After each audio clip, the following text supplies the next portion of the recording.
భరద్వాజ గారు ఇప్పుడు ఎన్టీఆర్ హృతిక్ రోషన్ కాంబినేషన్లో వార్ 2 సినిమా చూసాం.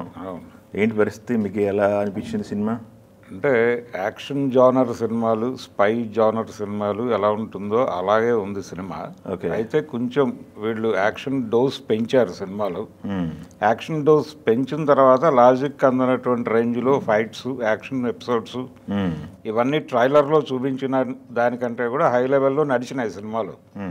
అంటే దీన్ని ఎంజాయ్ చేసేటువంటి ఆడియన్స్కి అది డెఫినెట్గా ఐఫీస్టై. ఓకే. దీంతో పాటు ఆల్రెడీ ఈ తరహా సినిమాలు ఈ మధ్యకాలంలో చాలా చూసేసి ఉన్నారు ప్రేక్షకులు.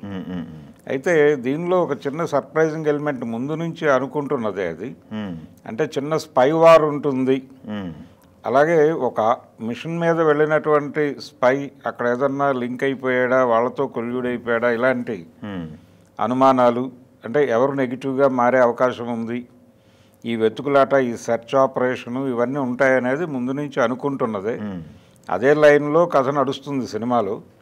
అలాగే హృతిక్ రోషన్ నెగిటివ్ రోల్ చేస్తున్నాడు అన్న పద్ధతిలో ఒక ప్రచారం నడిచింది, అంటే ట్రైలర్స్ నుంచి డిరైవ్ అయినటువంటి ఒపీనియన్స్. కానీ సినిమాలో కొన్ని ట్విస్టులు ఇటువైపు కూడా టర్న్ అవుతాయి. అంటే ఎన్టీఆర్ క్యారెక్టర్ కూడా అని. రెండోది ఎన్టీఆర్ క్యారెక్టర్ క్యామియో అనేది మనకు మొదట అనుకున్నది. అదేం కాదు, అంటే లేట్గా ఎంట్రీ ఇచ్చినా కానీ టోటల్గా సినిమా అంతా నడిచేటువంటి క్యారెక్టరే. అందుకని జూనియర్ ఎన్టీఆర్ అభిమానులకి కూడా ఇది ఒక రకంగా విందు భోజనమే. తను బాలీవుడ్ ఎంట్రీ ఇచ్చాడు, బాలీవుడ్ ప్రొడక్షన్ హౌస్ నుంచి వచ్చిన సినిమా ఇది.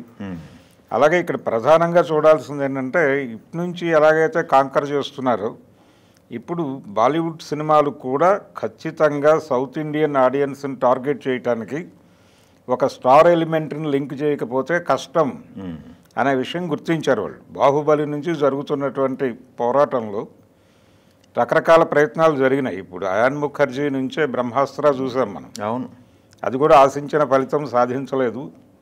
ఇప్పటికే ఆయన జాబితాలు దాని 2, 3 ఉంటూ ఉంటాయి. అలాంటి కండిషన్లో డిజైన్ చేసినటువంటి సినిమా ఇది.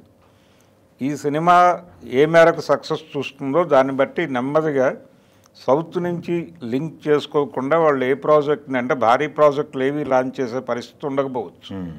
దానికి ఒక రకంగా నాంది పలికిన సినిమాగా వార్ 2ని చూడాలి. అందుకని ఎన్టీఆర్ క్యారెక్టర్ ఫుల్ లెంగ్త్లో నడుస్తుంది. కొన్ని అంటే ఆడియన్స్ ఇబ్బంది పడేటువంటి కొన్ని సందర్భాలు ఉంటే ఉండొచ్చు. అంటే జనరల్గా ఎన్టీఆర్ని సోలో హీరోగా చూడటానికి అలవాటు పడిపోయి ఇప్పుడు మల్టీ స్టారర్ సినిమా RRR టైంలో కూడా అలాంటి పోలికలు వచ్చినాయి. ఎవరి క్యారెక్టర్ కొలత ఎంత అనేది. ఇక్కడ కూడా అలా కొలత వేస్తే హృతిక్ రోషన్ క్యారెక్టర్ కొంచెం ఎక్కువ అనిపించినప్పటికీ ఎమోషనల్గా సన్నివేశాల పరంగా చూస్తే ఎన్టీఆర్కి ఇచ్చినటువంటి ప్రాధాన్యత ఎక్కువే. అవును, కొన్ని సీన్లు డైలాగులు కూడా రితిక్తో చెప్పించారు కదా, నువ్వు నా గురువు అని. ఆఫ్ కోర్స్ మనం ట్విస్టులు రివీల్ చేయకూడదు అనుకోండి, సర్ప్రైజ్ పోద్ది. కానీ సర్ప్రైజ్ పోద్ది. అంటే అది చిన్నది, ఒక థిన్ లైన్ మీద రాసుకున్నటువంటి యాక్షన్ ఎపిసోడ్ మీద నడిచే కథ. దానిలో ఎమోషనల్ పార్ట్ అంతా కూడా ఎన్టీఆర్ మీదకు వదిలేశారు. దాంతో పెర్ఫార్మర్గా ఎన్టీఆర్ రిజిస్టర్ అవుతాడు అక్కడ కూడా, హిందీ మార్కెట్లో కూడా. అదొక అడ్వాంటేజ్ ఎన్టీఆర్కి. ఈ అడ్వాంటేజ్ చూసే ఆ ప్రాజెక్ట్లోకి ఎంటర్ అయి ఉంటాడు ఆయన. అయితే అభిమానులకి ఈ సోలో పెర్ఫార్మెన్స్, సోలో హీరోగా చూసినప్పుడు ఒక పెయిర్ ఉండటము, డ్యూయేటు, రొమాన్సు, కామెడీ, ఎంటర్టైన్మెంట్ ఇవన్నీ లింక్ అయి ఉంటాయి. అవన్నీ ఎక్స్పెక్ట్ చేసి వెళ్తారు. అవన్నీ ఎక్స్పెక్ట్ చేస్తారు. స్పై యూనివర్స్లో అవన్నీ ఎక్స్పెక్ట్ చేస్తారు. అంటే స్పై యూనివర్స్లో కూడా ఇవి నడిపిన సందర్భాలు ఉన్నాయి. అవును. కానీ ఇక్కడ టోటల్గా ఎమోషనల్గా నడిచేటువంటి క్యారెక్టర్లో వెళ్తాడు. అందుకని రెండోది ఈ పెయిర్ లేకపోవడము ఇది కూడా నడుస్తుంది. కానీ అయాన్ ముఖర్జీ డిజైనింగ్లో ప్రతి క్యారెక్టరు ప్రాపర్గా నడిచింది. కొంచెం శ్రద్ధ తీసుకుని చేసినటువంటి సినిమా ఇది. థిన్ లైన్ అనుకున్నప్పటికీ స్క్రిప్ట్ సైడ్ చాలా కష్టపడ్డారు.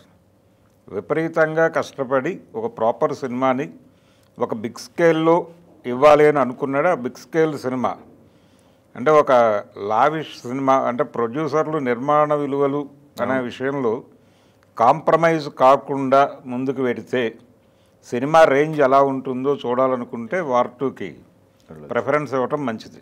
Okay, thank you.